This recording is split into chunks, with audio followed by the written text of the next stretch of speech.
votre groupe. Puis, si vous me remettez juste à la fin du cours, ça compte comme un retard. Donc, là, tu nous as dit qu'on pouvait le remettre à la fin du cours. Bon, là, autour de ça. Donne-moi ça. Mettons que quelqu'un qui dit là, je vais prendre en cours. Ouais, mais j'aime que tu m'écoutes. C'est ça, on écoute. Parce que.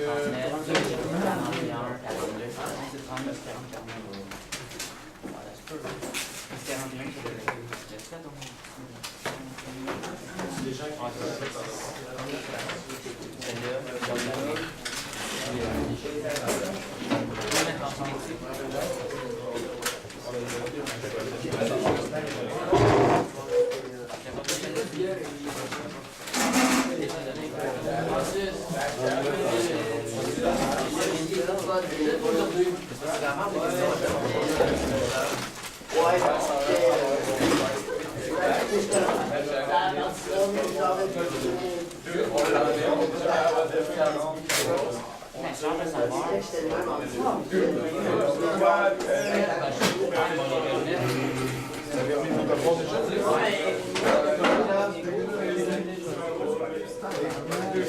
Mais ça vaut quand même 10%, c'est pas négligeable. Tu leur dis. Ouais, j'ai.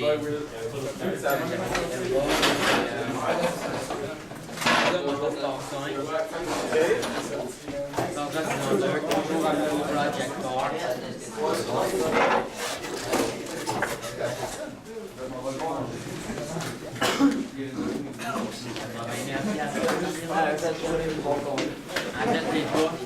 Je vais commencer là, sans jamais pas payer 5$. Ah ouais, ça veut dire si j'allais mettre ça. Il n'y a pas de campagne. Les millions de changer. Quand ça c'est normal, tu peux faire, mettons, Jedi, quand j'ai juste du monde Jedi. Mais là, c'est nos héros du monde, ont des guns, donc je vais faire donner un coup d'épée. Ils ont patché, par exemple, avec la musique. Donc, une équipe de leur deux. Merci tout le monde pour le devoir. On va commencer le cours. Donc, à partir de maintenant, je vais demander le silence. Je vais demander le silence.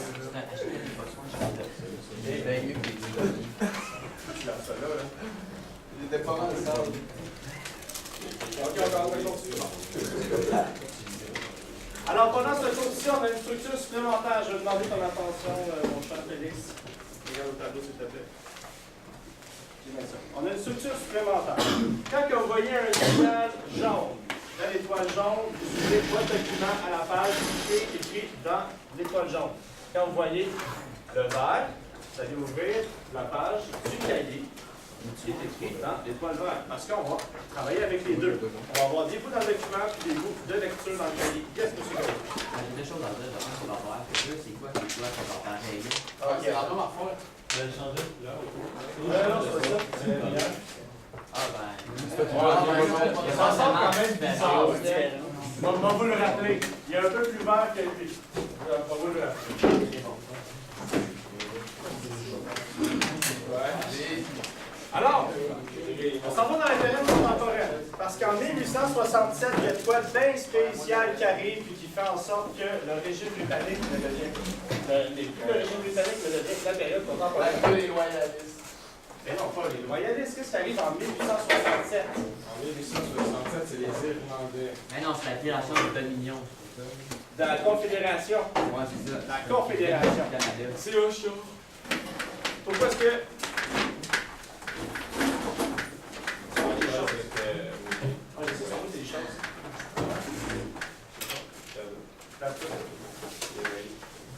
Ah, en passant, tout le monde, aujourd'hui, on est filmé. Tu peux dire bonjour à la caméra. Je n'autorise pas à être filmé. Le film est juste pour moi de toute manière. Alors, notre période contemporaine, elle commence avec l'acte de l'Amérique du Nord britannique. Bon, cet acte-là, pour population probablement, ce qui nous intéresse, elle mène à la Confédération canadienne. Et pourquoi? Parce qu'aux États-Unis, les États-Unis font de plus en plus d'expansion. L'Angleterre se dit qu'il faudrait bien que nos colonies deviennent de plus en plus fortes. Alors, pour faire compétition avec les États-Unis, il y a aussi une question d'organisation du territoire. Il y a plusieurs colonies au Canada, dans le coin du Canada, en Amérique du Nord. Il y a Nouveau-Brunswick, Nouvelle-Écosse, il y a le Canada uni. en fait, ça, le Haut-Canada et le Bas-Canada, qui vont devenir tous ensemble le Canada. Ils décident de les mettre ensemble parce que, premièrement, même s'ils sont tous pas mal proches, ils ne se parlent pas bien. Tu sais, il y a le Canada-Est, le Canada-Ouest qui se parlent, mais le Nouveau-Brunswick et le Nouvelle-Écosse, ils ne se parlent pas, puis ils ne parlent pas non plus au Canada-Est, au Canada-Ouest. Alors, c'est comme un père de famille qui se dit, tu sais, mettons, il y a ces 4 gars qui habitent dans le sous-sol, et qui ne se parlent jamais, ils sont tout le temps dans leur chambre, puis ils se disent, il me semble que notre famille serait vraiment plus haute, vraiment meilleure s'ils se parlaient, puis ils décident de les envoyer dans une ligue de hockey, les 4 ensemble. Puis là, ben, tu sais, ils vont commencer à bien s'entendre, etc., etc. Alors, vient notre TAC, notre population du Canada. Notre portrait de population. Le Canada, en 1840, il y a 1 million de personnes. Là, vous voyez, au Québec, il y a 6 500 personnes. 650 000 personnes. Donc, la plupart des gens habitent au Québec. Avec le temps, c'est bien ça. 1 million à 2,4 millions. Il y a comme plus que le double de personnes. Ça veut dire que les gens ils font bien des enfants. Là, vous voyez, au Québec, il y a 900 000 personnes. C'est plus la majorité des gens viennent du Québec. La majorité des gens, ils viennent d'ailleurs. Ils viennent du Canada anglais.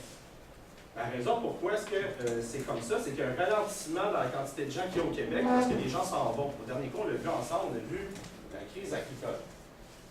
Vous vous en souvenez? La plupart des gens s'en vont aux États-Unis. Et ça va ainsi de suite jusqu'en 1867 quand l'acte d'Amérique du Nord britannique arrive et que la période contemporaine commence. Donc, ici, on a une belle petite lecture. Allez à la page 21, vous voyez l'étoile. Page 21 dans votre document. Parce que là, tu sais, ça sort jaune, vert. Dans votre document, la page 21.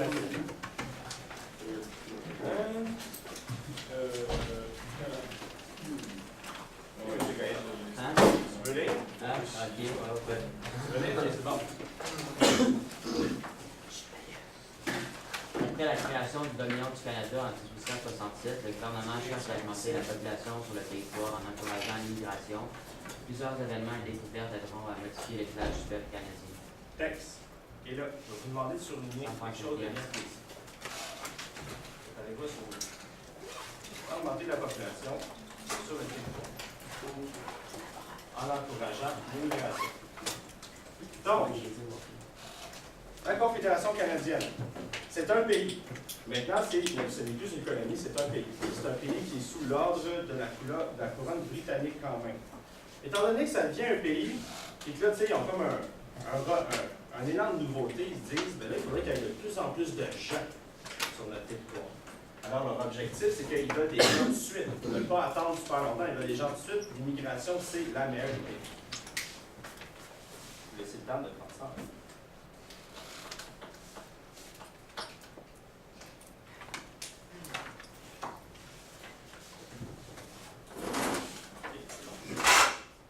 Est-ce qu'il y a un autre lecteur volontaire? Choisisse. Est-ce que ça te tente de lire? Bon, M. Gaillard, ça y tente encore. Ah ben ouais. Par exemple, l'expansion des réseaux ferroviaires contribue au peuplement de l'Ouest, tandis que l'industrialisation provoque un phénomène d'urbanisation. Bref, il s'agit d'une période très animée où la population est en constant changement. Bien, merci. Alors, soulignons ceci. L'expansion des réseaux ferroviaires contribue au peuplement de l'Ouest, tandis que l'industrialisation provoque le phénomène d'urbanisation. Un gros paragraphe. Une grosse phrase. Tout ça. Soulignez-moi ça. Alors, ce qui se passe, c'est que pour avoir de plus en plus pour aider le peuplement dans un pays, il faut à la fois des gens, mais il faut aussi du mouvement. Pour avoir du mouvement, ben là, à ce moment-là, ce qui est vraiment populaire, c'est les réseaux ferroviaires. Ils disent qu'ils vont aller vers l'ouest. Grâce à l'industrialisation et l'urbanisation, ben, ça va les aider à avoir ce qu'il faut pour pouvoir faire un réseau ferroviaire. Il va y avoir des industries pour faire des trains. Tout le monde est temps de prendre ça en note. Parfait. Donc, à votre page 21, on continue. Alors, notre AENB mène à notre confédération avec les 4 premières provinces. Il y a Québec, Ontario, Nouveau-Brunswick, Nouvelle-Écosse. Là, ce que je vous ai marqué ici, la majorité des Canadiens proviennent du Royaume-Uni, sont majoritairement des Irlandais. Je veux juste qu'on On voit ça ici. Vous voyez, il y a 800 000, 850 000 Irlandais, alors que, tu sais, les Britanniques sont 500 000. Tout ça pour vous dire que même si les Britanniques sont souvent la classe dirigeante, la majorité de la population, ils viennent d'Irlande, au Canada. Donc, tu sais, quand vous connaissez un Canadien anglais, je peux dire, tu as pas mal plus de chances d'être un Irlandais qu'un Anglais.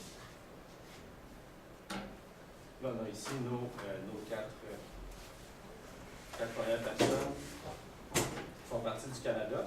Et justement, il va y avoir une expansion vers l'ouest pour pouvoir continuer le peuplement, mais aussi parce qu'au loin, il y a la Colombie-Britannique, qui est une colonie anglaise. Mais eux autres, ça ne leur tente pas de rentrer dans la Confédération parce qu'ils se disent on est bien trop loin, on n'a pas rapport.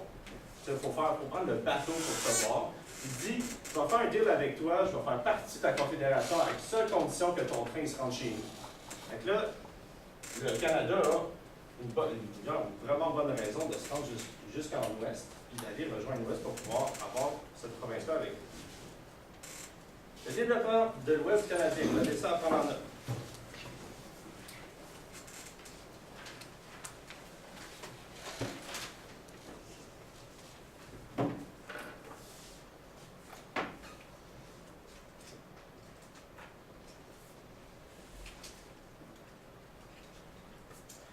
L'Ouest canadien, c'est vraiment pas une idée de façon générale, mais ce qui est vraiment le plus intéressant, c'est que c'est une zone agricole qui est vraiment forte. Les terres agricoles sont vraiment prospères, sont vraiment fertiles. Ce qui va permettre à la fois de faire un espace qui va être rentable, va faire d'économie, puis à la fois, ben, tu sais, pour peupler l'endroit. Une des bonnes raisons aussi pourquoi est-ce qu'aller peupler là, c'est vraiment une grande idée, c'est que il y a, comme je l'avais dit, avec la compétition avec les États-Unis, c'est un peu comme quand tu vas au cinéma. Le terrain de l'Ouest, c'est un peu comme quand tu vas au cinéma, parce qu'il n'y a personne dessus. Puis là, les États-Unis, ils s'en vont tranquillement dans cette direction-là. Je pensais que vous preniez ça en note, je vais utiliser la carte pour mieux vous expliquer. Il y a tout le temps du monde. Non, il n'y avait pas, comme pas vraiment de monde dans ce point-là. Il y a des Autochtones, mais ils s'en foutent tout. C'est pas vraiment le fun non plus. Et vous voyez, ce territoire-là, il n'y a comme pas vraiment de gens qui sont là. Sauf que selon le gouvernement britannique, c'est à eux. C'est un territoire qui leur appartient. C'est un peu comme quand tu vas au cinéma, comme je disais. Mettons Meghan. Meghan, là, c'est la première à se rendre au cinéma où il y allait tout en classe. C'est ça le but. Là, Meghan arrive la première. Là, soudainement, tu sais, mettons, Félix, il se dit moi, je vais être en retard, on va envoyer un texto à Meghan, je vais lui dire garde la place. Mais là, vous faites tout ça. Ah, ça, on est là, Ça, je vais arriver 15 minutes plus tard. T'sais. Fait que là, vous faites, admettons, tout ça. Fait que là, Meghan, elle se force, puis elle se dit je vais garder des places pour le plus de gens possible. Mais là, soudainement, il y a des gens qui viennent aussi au cinéma, des gens que vous ne connaissez pas. Et avec le temps, ben, elle a comme bien de la misère à garder des places pour tout le monde. Fait qu'éventuellement, il va y avoir comme des spots où est-ce que vous étiez supposé d'aller, mais vous n'allez pas être assis là. C'est un peu le même principe. Parce que même si le Canada anglais dit, le Canada puis la couronne britannique qui dit ça c'est à moi, bien, les États-Unis éventuellement ils vont être comme ben il n'y a personne, fait que c'est à moi. Ils vont mettre du monde là, fait que ça n'a pas rapport. Là, il faut du monde pour copier tout ça. Allez à la page 44 dans votre cahier.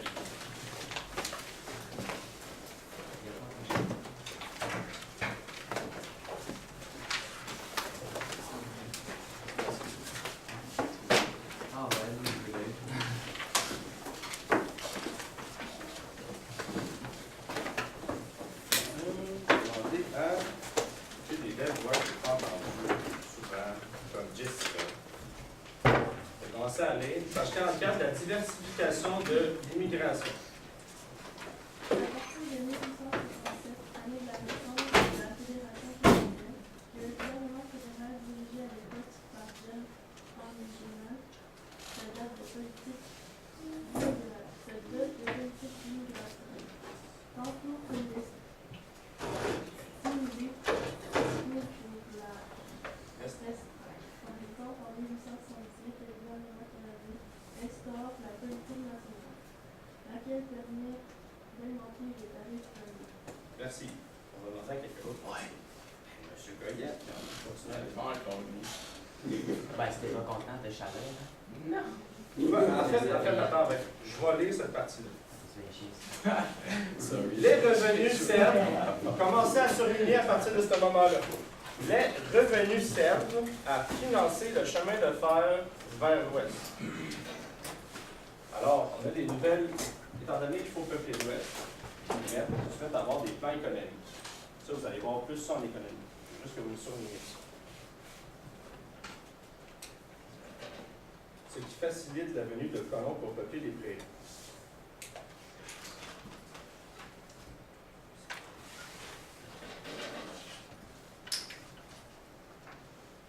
Alors, quand M. Goyer-Després peut continuer à partir de en effet. En effet, à la fin du 19e siècle, le gouvernement fédéral encourage l'installation massive d'immigrants sur les territoires de l'Ouest canadien. Parmi ces immigrants, plusieurs viennent de Grande-Bretagne et de l'Europe de l'Est. Le Canadien Pacifique et d'autres compagnies de chemin de fer qui sont propriétaires de terres dans l'Ouest font la publicité en Europe pour attirer des immigrants. Parfait. Le bout où est-ce qu'on a Grande-Bretagne et d'Europe de l'Est, surlignez-moi ça. Grande-Bretagne et d'Europe de l'Est. C'est la ligne au-dessus de l'image, au début de la ligne.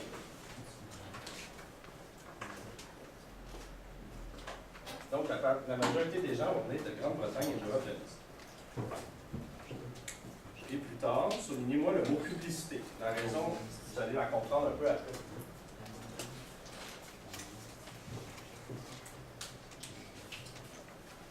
Sinon, c'est tout ça.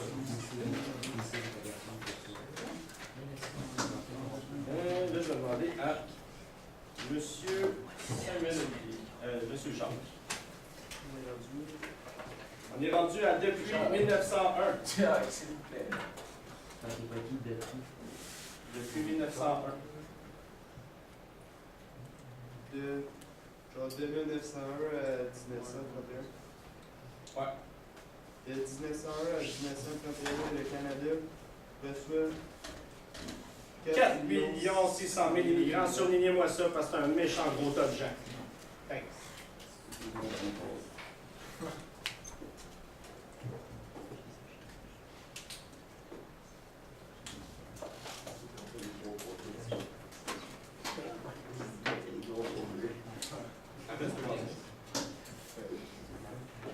À partir des années 1920 et au cours des années de crise de la Seconde Guerre mondiale, le Canada cesse de subventionner l'immigration et devient plus sélectif.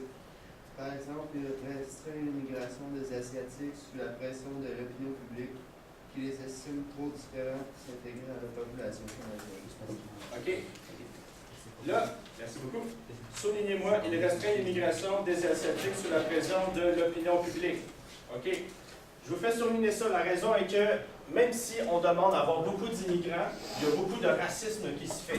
On va préférer, admettons, ceux qui sont plutôt européens, au détriment de ceux qui sont plutôt afro-américains, africains et asiatiques. D'ailleurs, l'opinion publique, ici, ils disent là, sous la pression de l'opinion publique. C'est une manière polie de dire qu'ils les aimaient pas pour plusieurs raisons. Admettons, là, la première fois qu'il a commencé à avoir une grosse vague de prostitution et d'opium, c'est avec les Asiatiques. Généralement, la prostitution et l'opium, c'est pas très catholique, fait que, ça ne fait pas plaisir aux catholiques qui sont là, ni à l'Église, ni à la population. Fait que là, c'est sous la pression publique, ils se disent, ben, les Asiatiques, même s'ils travaillent bien, on les veut pas bien. Mais les Noirs qui délèguent, ils font tout à fait. Ah, et en fait, dès que c'était pas des gens blancs, le racisme à cette époque-là, là, c'est vraiment là. Ça va pas bien. OK, je vais continuer. Après la Seconde Guerre mondiale, le premier ministre du Canada, William Lyon Mackenzie King, décide de rouvrir les portes à l'immigration afin d'assurer la croissance économique du pays, puisque les immigrants travaillent, produisent et consomment des biens et services. Surlignez-moi, puisque les immigrants travaillent, produisent et consomment des biens et services. La raison pourquoi je vous demande de souligner ça, c'est que avoir un immigrant, c'est vraiment un gros boom économique. La première chose qu'une personne qui immigre va faire, c'est se trouver une job. Fait qu'il va se trouver une job, il va travailler. Puis là, il va travailler, il va avoir un salaire, puis la deuxième chose qu'il va faire, c'est qu'il va acheter ce qu'il a besoin. Tu sais, mettons, vous allez voir les immigrants qu'il va avoir, il y en a une couple, mettons, je prends un Italien. Un Italien arrive au Québec. Chez eux, là, il fait genre 20 à 30 degrés tout le temps. Là, l'hiver, tu as besoin d'un deuxième set de vêtements parce que si ton linge de 20-30 degrés, tu meurs. Tout simplement. Alors, ils vont arriver et ils vont se mettre à dépenser. Ils vont dépenser pour leurs appartements, ils vont dépenser pour leurs vêtements, ils vont dépenser pour avoir, admettons, des biens américains qui sont vraiment à la note. Ils vont faire? Ils vont acheter une PS4. Ils vont acheter une PS4. Non, mais ça, c'est beaucoup plus tard maintenant. Écoute. Donc, le Canada instaure le parrainage qui permet à des immigrants déjà installés au pays d'y faire venir leurs proches. Là, faire venir la petite famille. Mais sa politique d'immigration est encore discriminatoire. Elle privilégie les Européens et les Nord-Américains au détriment des Asiatiques et des Noirs. Mettez juste une étoile. Parce que je vous l'ai déjà expliqué. Pourquoi il a pas amené sa famille? Ben, souvent, quand l'immigration se fait, il faut que tu payes pour les gens qui viennent avec toi. Tu payes pour toi, tu payes pour les gens qui viennent avec toi. Alors, il commençait déjà à travailler, à s'installer pendant que la famille restait. Tant qu'à avoir la famille avec toi, tu trouves un appartement pour toute la famille. Tu prenais un appartement plus petit, tu accumulais de l'argent, tu as fait venir le reste de la famille. Je t'avais parlé d'un gars de Côte d'Ivoire avec qui j'avais travaillé, là? Non, j'avais travaillé ça. Non, j'avais travaillé ça. En tout cas, j'avais travaillé avec un gars de la Côte d'Ivoire comme quand j'étais préposé aux bénéficiaires. J'avais parlé de mon laptop. J'avais parlé de mon laptop, c'est ça. Lui, justement, sa famille n'était pas encore arrivée. Fait que lui, il faisait ça. Il travaillait, puis plus tard, sa famille allait dans le rejoindre. Tu sais, comme genre 2-3 ans plus tard, où je me disais, sac, t'es patient. 2-3 ans plus tard, sans ta famille, s'ennuyait bien gros de sa femme. Ils vont faire bizarre, ça fait garder dans des épaulés. Je me disais, t'as-tu des bons magazines? En tout cas. OK. Vous avez parlé de publicité. Non. Je vous parlais de publicité. Là, on a des publicités. On essaye de vendre du rêve. Si je vous demande ça de même, là, quel genre de choses là-dedans qui vous donnerait envie d'aller habiter dans le Canada? La famille. Tu sais, à main levée, un vrai là. Oh. Bien, c'est quoi vous avez dit? Moi, j'ai vu la famille. La famille, check bien ça. Il est avec sa famille. Ben oui, hein, Canada de l'Ouest, c'est bien classique. Tout le monde se promène avec son bébé dans les mains. Mais non, mais c'est des Bien heureux, son enfant bien joufflu. La famille, c'est un bon symbole. C'est un symbole de futur prospère. Parce qu'à cette époque-là, ce que tu veux le plus, c'est que tes enfants, tu t'assures qu'il y a un avenir qui fonctionne. Puis il se dit, sur mon terrain, ça va bien fonctionner. D'autres éléments. La nourriture, il y a de la bouffe en masse. Voyons donc, ça a l'air donc bien abondant dans le Canada-Ouest, ça pousse donc bien. Puis tu sais, check ça, la carotte, comment elle est grosse, c'est quasiment aussi grosse que son bras. Tu sais, même plus grosse que son bras, puis check sa carotte. Check ma carotte, elle est grosse de même. Je vais être incapable de la manger, tu sais. D'autres éléments. Yes. Les pouilles. Les poules? Juste les animaux. Il y a des poules en masse, il y a des vaches en masse. Il est en campagne, mais qu'est-ce que tu vois dans la campagne? Le terrain, il est immense. C'est comme si tu avais ton propre manoir à toi. Tu sais. Ton manoir à toi, vous allez avoir un gros terrain. Il y a une autre affaire que j'aime bien, là, c'est le ciel. Il me semble qu'il fait tomber beau au Canada. Moi, je regarde dehors, là. Pas beau de même. C'est pas bleu tout le temps. Tu sais, les deux, là, c'est le même. C'est bleu, là, des deux bords. Pour les éléments. S'il y a d'autres gens qui ont des éléments à nous dire, je suis pas mal sûr que je vais entendre, yes? La belle petite maison. Hey, c'est vrai, la belle petite maison. Tout le monde va avoir sa propre maison. Tout le monde, c'est une petite grosse Moi, j'habitais dans la grange quand j'étais petit. En tout cas, la maison, tout le monde va avoir sa belle maison avec sa grosse grange. Let's go. Le rêve américain. Fait que là, vous voyez les gens, là, ils viennent pour ça. Ils viennent pour ça, justement, pour ce rêve-là. Là, j'ai commencé avec les immigrants qui s'en vont surtout au Québec. Donc, juif, écossais, irlandais, allemand, italien. Je pense que vous avez compté que j'avais une affaire comme quoi j'avais une grand-mère allemande. Là. Sa mère est arrivée en 1901, justement. C'était pas pendant la Deuxième Guerre mondiale. J'ai dit ça parce qu'on pense, à cette époque-là, il y a des gens qui pensent qu'ils vont se faire envahir par les immigrants. Là. Checkez bien ça, il y a 80% des gens qui viennent, qui sont d'origine française. Puis 18% qui viennent d'Angleterre. Fait que, tu sais, ils sont tous, tu sais, il y a juste 2% d'étrangers. 2% des gens là, qui sont étrangers, c'est genre allemands, amérindiens, je ne sais pas pourquoi ils mettent amérindiens là-dedans, là, juifs d'Europe, de l'Est et italiens. Il n'y a personne qui se fait envahir là-dedans. Là. Ce qui m'intéresse le plus, c'est les gens qui s'en vont dans les prairies. Dans les prairies, il y a des gens qui viennent d'Europe de l'Est. Les gens d'Europe de l'Est, là-bas, là, le terrain, il ressemble beaucoup au terrain du Canada. C'est-à-dire, c'est pas mal la même chose qui pousse. Mais en plus, ces gens-là, ça va jamais bien en Europe de l'Est. Ça va, même aujourd'hui, ça va pas bien.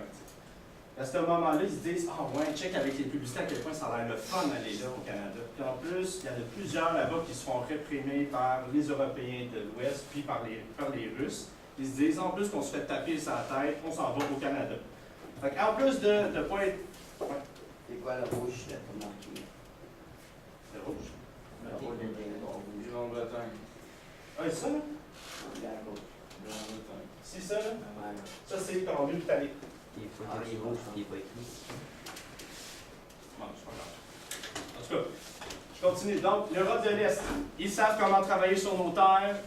Ils travaillent pour pas cher parce qu'ils sont habitués de se faire taper sa tête. Puis en plus, on leur vend du rêve. Fait que c'est sûr qu'ils s'en viennent. Il y a des gens qui continuent de venir des îles britanniques. D'ailleurs, j'ai une anecdote comme ça à vous conter. Dans les îles britanniques, il y avait un problème de surpopulation. C'est pour ça que le gouvernement y envoyait du monde. Puis là, il y a, admettons, il y avait excessivement d'orphelins. L'une de leurs idées au gouvernement, à l'Église, puis à des gens de compagnies bienfaisantes, c'est d'envoyer des enfants orphelins qui se font pogner dans les rues, qui vont éventuellement être des adultes à problème, les envoyer dans l'Est du Canada pour aller travailler. Fait que là, tu sais, il y en a à peu près 100 000 qui sont envoyés. Mais là-dedans, étant donné que c'était comme mal géré, des fois, il y avait des enfants qui avaient des parents qui se faisaient envoyer au Canada. C'est juste parce qu'ils se traînaient dans la rue. Tu sais, mettons, un petit gars qui s'en va acheter une pinte de lait ou de jouer avec ses amis. Là, il y a comme les deux gars qui se disent « Ouais, lui, il est orphelin. Ouais, il le met dans un sac et il le fout sur le bateau. » Ça s'appelle un peu comme du kidnapping. Puis là, le petit gars rendu de l'autre bord au Canada, il est comme « Hey, où ma maman? Je suis bien perdu, c'est où ma maman? » Puis il leur dit « Ben, écoute, ça fait 2 mois de bateau, il y a personne qui va travailler chez vous. » Fait que là, il y a des enfants qui avaient des parents en Angleterre qui se sont envoyés au Canada sans savoir pourquoi. Puis là, ils sont adoptés par une famille qu'ils ne connaissent pas. On appelle ça des home children. Comment le gars? Hey, il est mon enfant. Ouais, la mère aussi. Il est mon enfant. Il est mon enfant. Bon, ben, tout le monde s'en fout. Fait que on ne retrouvera jamais son enfant. Non, elle s'en fout pas, mais le gouvernement s'en fout. Il ne va rien faire. Page 46 dans votre cahier.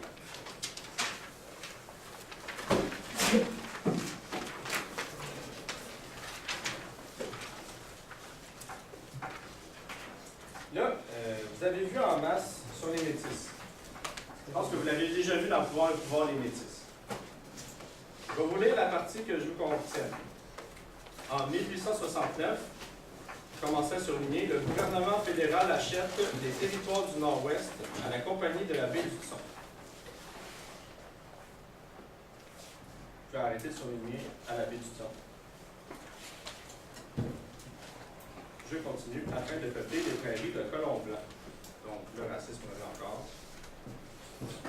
La même année, les Métis vivant au sud du lac Winnipeg se révoltent contre le gouvernement fédéral qui a donné leur terre à des colons ontariens. Vous pouvez mettre une étoile à côté de révolte.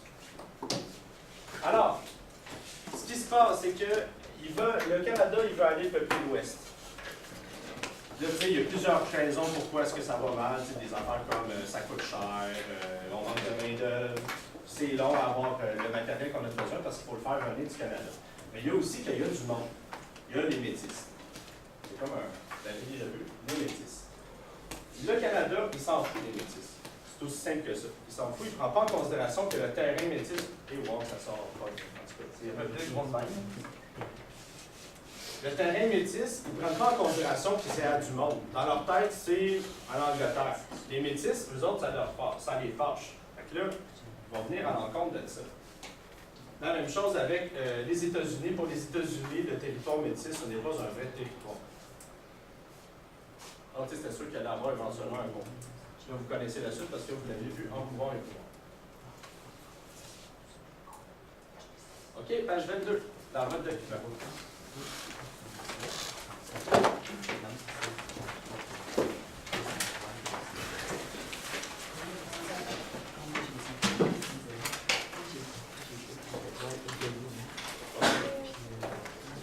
On échappe d'un.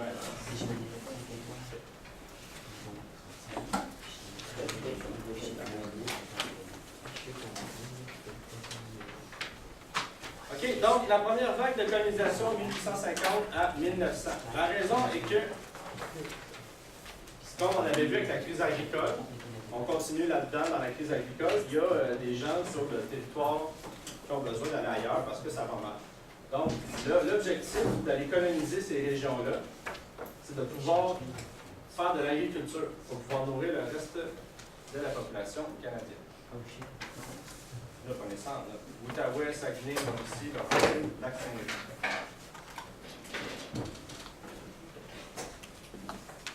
Alors, comme j'avais dit, il faut défricher la terre. C'est difficile, les hivers sont difficiles. Mais là, une fois que c'est installé, tu sais, ça va bien, avec la famille. Tu vas commencer à rentabiliser la terre.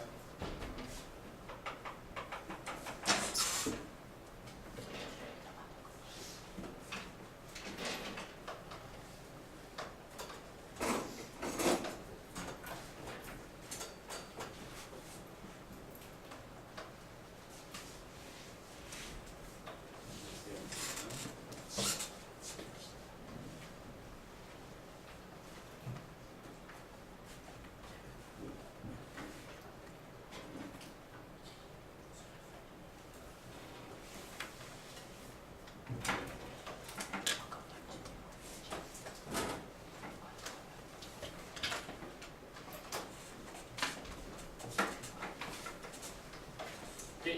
Donc, nos régions. Qu'est-ce que vous voyez sur cette carte-là de particulier? Tu sais, mettons, en bleu ici, on a nos terres agricoles qui ont été fondées au début avec le régime français. Par après, en rouge, on a nos territoires qui ont été fondés avec notre régime britannique, puis orange et jaune. C'est pendant notre période contemporaine. Qu'est-ce que vous voyez sur l'emplacement du jaune? En fait, sur l'emplacement des terrains agricoles en général.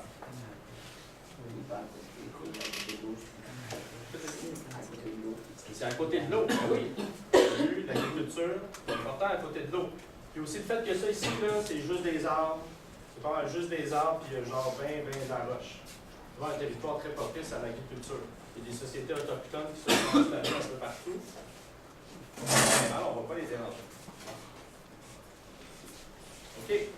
Continue à la page 22 avec l'urbanisation. Vous avez, je pense que vous avez ça à prendre en note ici, le taux d'urbanisation passe de 35 à 80 %. Ouais. À la page.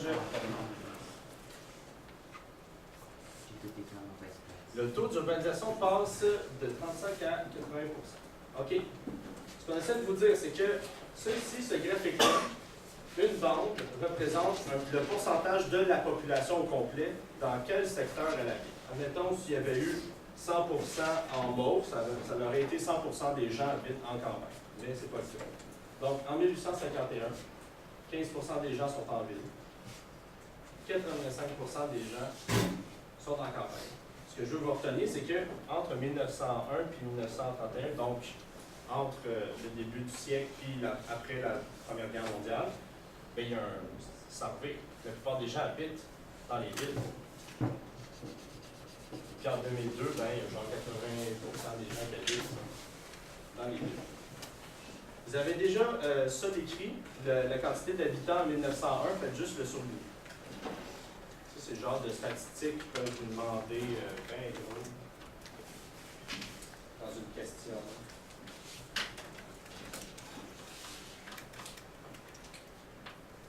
Donc 1,7 million d'habitants au Québec en 1901.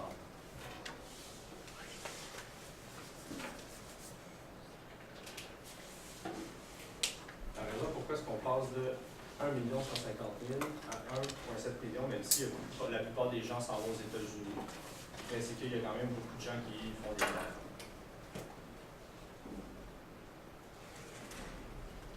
C'est good. On continue. Donc, l'urbanisation. On dit que l'urbanisation a un début difficile. C'est un fait. Trois caractéristiques liées à l'urbanisation. On va en parler un petit peu plus tard dans le cours, mais là, je vous donne trois caractéristiques. Premièrement, il y a des villes, les villes sont toutes en expansion. Fait que là, tu sais, des villes qui étaient déjà grosses, comme Montréal et Québec, qui deviennent encore plus grosses. Mais là, il y a des villes qui étaient comme juste des petites villes de région, comme admettons, il y avait Sherbrooke, Gatineau, il y avait mettons Trois-Rivières, mais là, ça devient de plus en plus des grandes villes. C'est quand même étrange qu'il y ait eu ce choix-là de rendre Montréal et Québec des grandes villes, c'est que ces deux territoires-là, c'est les territoires agricoles les meilleurs au Canada. Au Canada. C'est les deux meilleurs territoires agricoles au Canada. Sauf que, tu sais, étant donné que les gens voulaient habiter là, ben, ils ont scrappé le terrain et ils ont décidé de faire habiter des gens là. C'est un peu comme quand ils ont changé le 10-30 qui était une terre agricole en place pour avoir faire du magasinage. Tu sais, avant, c'était comme l'une des meilleures places pour avoir un champ de blé. Il va y avoir beaucoup de mortalité infantile. Il y a le 1/4 des enfants qui vont mourir avant 1 an. 25%, parce que juste au début de la vie d'un enfant, jusqu'à 1 an, il y a quand même pas pire de processus à faire. Il faut comme le nourrir avec beaucoup de vitamine D, je vais en reparler aussi, vitamine D qui est dans le lait, justement pour que ses os se développent. Juste genre l'hygiène, le fait d'entretenir. Ben, il nourrissait pas. Ah, il nourrissait, mais tu sais, pas super. Il se lavait pas bien et tout dans ce Il temps-là. n'avait pas bien non plus. Fait que la plupart des gens, donc les épidémies aussi dans les villes, ça vient de pire en pire. Pourquoi? Parce que les gens. Parce que quoi? Alors, dans les villes, pourquoi est-ce qu'une épidémie, c'est pire qu'en campagne? Parce qu'il y a plus de monde collé. Il y a plus de gens qui sont collés. Fait que, s'il y a une personne qui est malade, fait que, son voisin va être malade, puis d'autres voisins aussi, puis d'autres voisins aussi, etc. En campagne, quand tu as un problème, généralement, ça reste dans la famille. Donc, Première Guerre mondiale. Vous avez ça à prendre en note. Ce que je veux vous retenir, c'est que pendant la Première Guerre mondiale, on a une fermeture des frontières. Une fermeture des frontières. Pourquoi? Parce que, à cause de la guerre, plus que la majorité des immigrants, ils viennent d'Europe, on a peur qu'on fasse rentrer des espions. Admettons, faire rentrer un espion allemand, faire rentrer un espion italien. Fait que là, ils font une grosse barrière, puis ils disent qu'il n'y a plus d'immigration. Combien de temps? Pendant 4 ans, jusqu'à la fin de la Première Guerre mondiale. C'est-tu le blocus de Napoléon? Ça, c'est bien avant. C'est un autre sujet Je aussi. le disais. C'est bien avant. Ouais, c'est fun de parler de ça. Non, mais ça m'est revenu dans le site d'une chat, fait que je me demandais.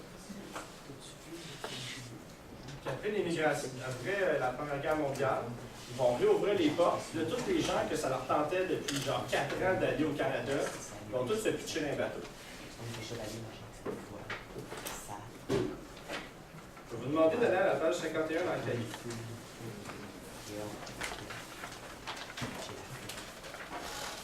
Juste le petit carré en haut. Le petit rectangle en haut.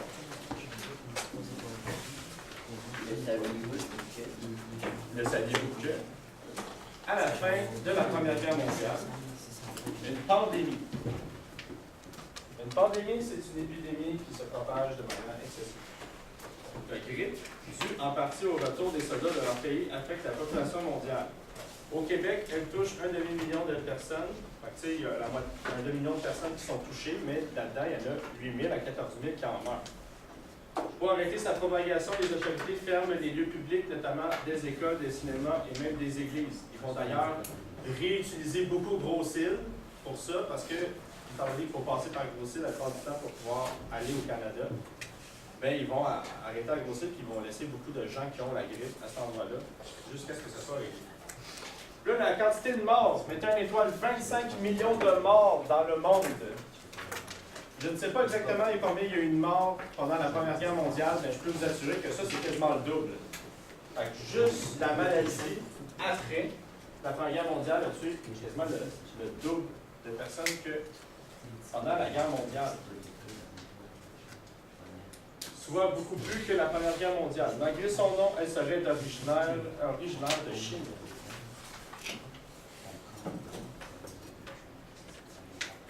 Alors, on ferme les frontières. Il n'y a plus d'immigration. Après, on réouvre. Il y a beaucoup d'immigration. Puis en plus, là-dedans, il y en a plein qui sont malades. Les soldats reviennent, il y en a plusieurs qui sont malades. Alors, ça va pas pour le bien. Ce qui fait en sorte qu'on va commencer à allumer un peu plus au Canada sur la santé. Il faudrait bien qu'on trouve des méthodes pour éviter ce genre d'affaires. C'est pour ça que je vais vous faire un petit cours d'histoire médicale. Ça fait quand même pas si longtemps que ça que le monde ils sont propres. Et voilà! Yes! Yes! Puis ça fait pas longtemps qu'on commence à avoir des vraies technologies et des vraies compréhensions de la médecine. Là, J'ai commencé par la Première Guerre mondiale puis la radiologie, parce que là, étant donné qu'il y a beaucoup de gens de plein de pays qui sont blessés, il faut trouver une manière de régler leurs problèmes. Là, si je demande à main levée, qu'est-ce que ce bras-là a de vraiment Il est particulier? cassé. La main levée. Yes. C'est cassé. Il est cassé. Ça, on va appeler ça une fracture, mais on va dire qu'il est cassé. Fait que là, on voit ici, on a comme un futur médecin, il a vu ça d'un. Il y a une fracture. On va aussi commencer à se rendre compte que dans la bouffe, ça ne fait pas juste remplir ton estomac, il y a des vitamines. Alors, il y a de la bouffe qui sert à quelque chose. Comme tout ce temps-là qu'on se disait la bière d'épinette, ça règle le scorbut, là on se rend compte que ce qu'il y a dans le scorbut, quand il y a dans la bière d'épinette, c'est de la vitamine C, puis c'est ça qui règle le problème de la greffe et du scorbut. Donc, la vitamine C.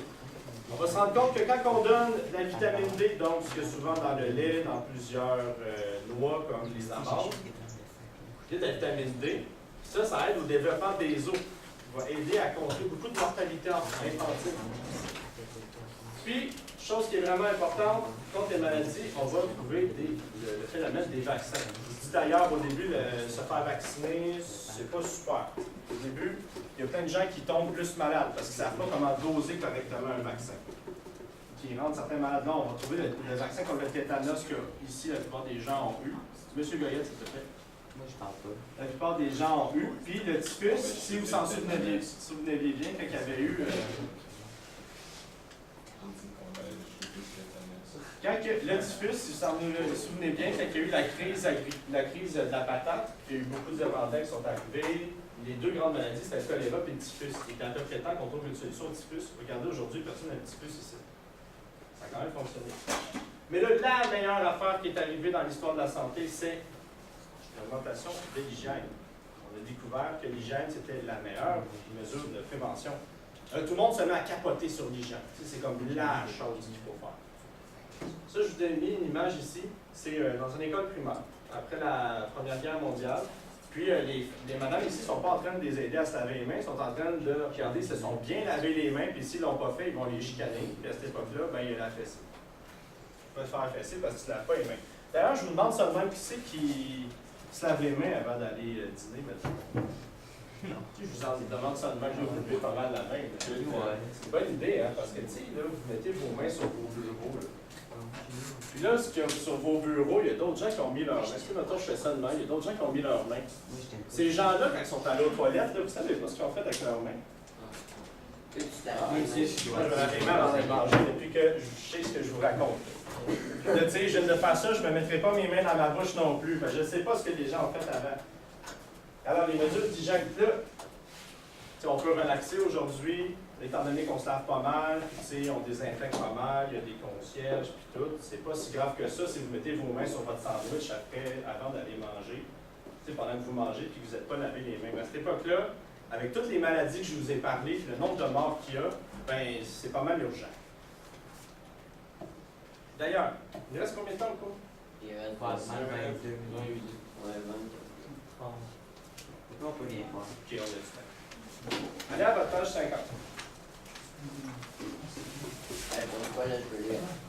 Yes. Je vais te demander, je ne vous ferai pas tout lire tout ça, je vais te demander de commencer, tu sais, check au tableau. Au À partir 19e ici. siècle. Ouais, ici. Commencez à lire ici. Au 19e siècle, la mortalité est plus élevée en ville qu'à la campagne, particulièrement dans les quartiers pauvres. À Montréal, environ 25% des enfants meurent avant leur premier anniversaire. L'eau est transportée dans des tonneaux de bois. Le lait est cru qui contribue à la propagation des germes responsables de maladies, comme la tuberculose ou le choléra. Au début du 20e siècle, la situation s'améliore beaucoup. Dans les années 1910, la plupart des villes équipées d'un réseau de distribution d'eau commencent à filtrer et à chlorer. En 1914, on distribue du lait pasteurisé aux enfants. En 1926, la pasteurisation du lait devient obligatoire au Québec. Dans les quartiers ouvriers de Montréal, où les logements sont dépourvus de salles de bain, on construit des bains publics pour que les gens puissent se laver. Yes! Vous voyez, là, les gens commencent à se dire, il y a fait très temps qu'on fasse des mesures d'hygiène, puis ils commencent à capoter. Parce que là, les bains publics, là, On rit de même des bains publics, mais tu sais, à cette époque-là, aller se laver, c'est comme, tu sais, pas une fois par semaine, c'est genre une fois par mois, puis des fois peut-être genre à un moment donné. À un moment donné, je me suis lavé, tu sais, puis ils commencent à faire des bains publics. Est-ce que vous avez déjà eu le feeling de c'est quoi pas se laver pendant comme 2-3 jours? C'est moins une fois dans votre vie, là, en plus d'avoir, mettons, sué, travaillé et tout. 2-3 jours, oui. OK. Mettons, une fois, ça vous est arrivé dans votre vie. Bien, ce feeling-là, imaginez ça genre fois 1000. Parce que, tu sais, mettons, tu t'es pas lavé pendant genre 6 mois. Pendant 6 mois, mais en plus, tu te sues à tous les jours, imaginez. Et qui commence à se laver comme du monde. C'est vrai, je travaillais dans des usines, Travaille dans des usines. pour 60 heures. Là, tu sais, j'avais dit, il y avait des émanations toxiques, que ça te tombe sur la peau, t'emmènes ça chez vous, ça sent ça chez vous, ton enfant sent ça, il est déjà malade. Il n'y a pas tout à fait un an, fait qu'il est déjà comme à risque de mourir de toute manière. Là, il commence là, à faire des trucs comme ça. Puis là, le lait cru, en plus, le lait, tu sais, c'est pas dans des frigos à ce moment-là, c'est comme des petits. Tu sais, ils ont une bouteille, puis ça traîne dehors, puis à la chaleur, tu sais, ça caille vraiment vite. Vraiment vite. La pasteurisation n'est même pas encore arrivée. Quand vous faites la pasteurisation, souvent ils font comme chauffer vraiment gros le lait, puis ils ramassent le bout sur le dessus, parce que tout ce qui est sur le dessus, c'est comme le bout avec trop de bactéries là, pour que ton corps il digère comme du monde. Il est à peu près temps qu'il fasse ça aussi. Comme si t'avais une page. Puis là, l'eau était sale. Elle était sale. Il buvait ça. Là, il commence à rendre l'eau propre. Pourquoi est-ce que je mets beaucoup de. Il y a un étoile à côté de ça. Pourquoi je mets beaucoup de trucs là-dessus? C'est que, admettons, là, si j'étais un gars qui travaille au ministère de l'Éducation, et que là, je faisais un examen de fin d'année sur la population peuplement, je me dirais, ouais, quel genre de mesure Montréal a fait pour rendre la vie pas mal plus potable à cette époque-là? Quel genre de mesure d'hygiène j'aurais fait? Je dis ça comme ça. Mais pour le lait, genre, il n'y même pas le gras. Oh, mais il y a du gras là-dedans. Là. Tu sais, le pas du temps, garder une bonne partie. Aujourd'hui, on a du lait 2%, du lait 0%. À cette époque-là, c'est le ski. Ça n'a pas le pourcentage.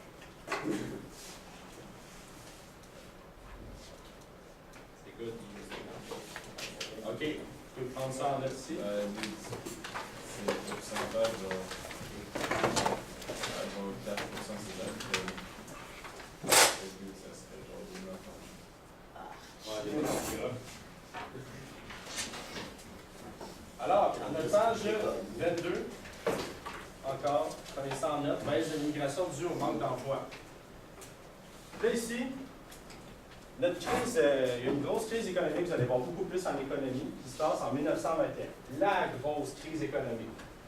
Je vais vous dire un petit spoiler d'avance, c'est que la raison, c'est que les gens ils commencent à découvrir c'est quoi faire. Comment faire? Pas juste du cash, on appelle ça la bourse.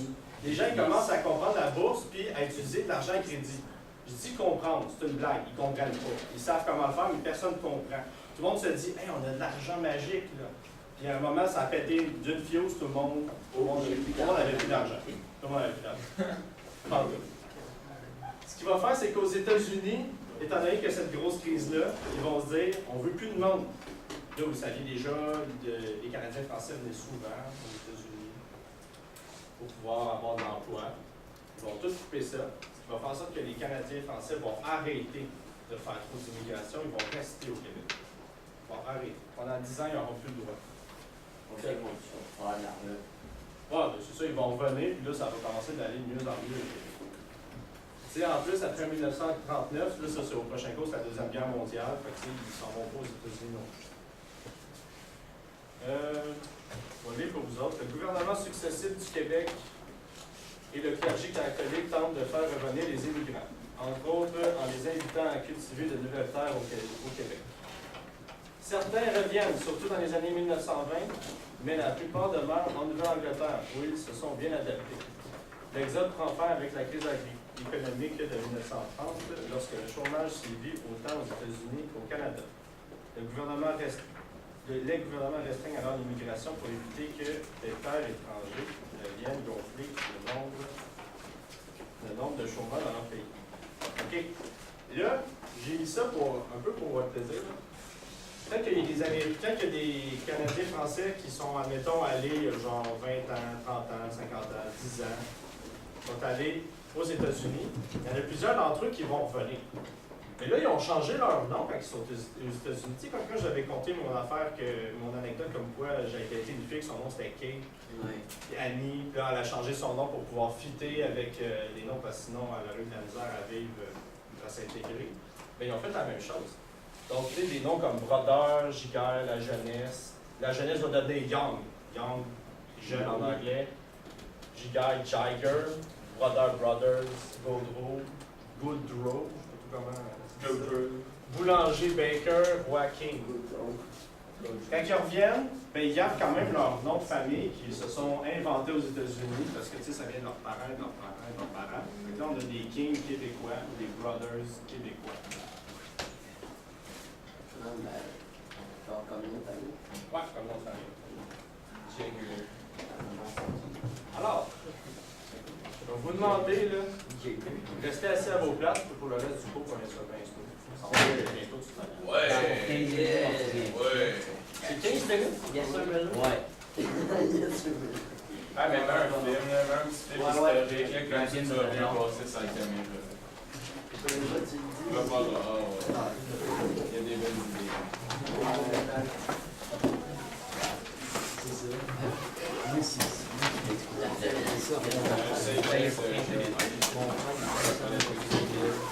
Monsieur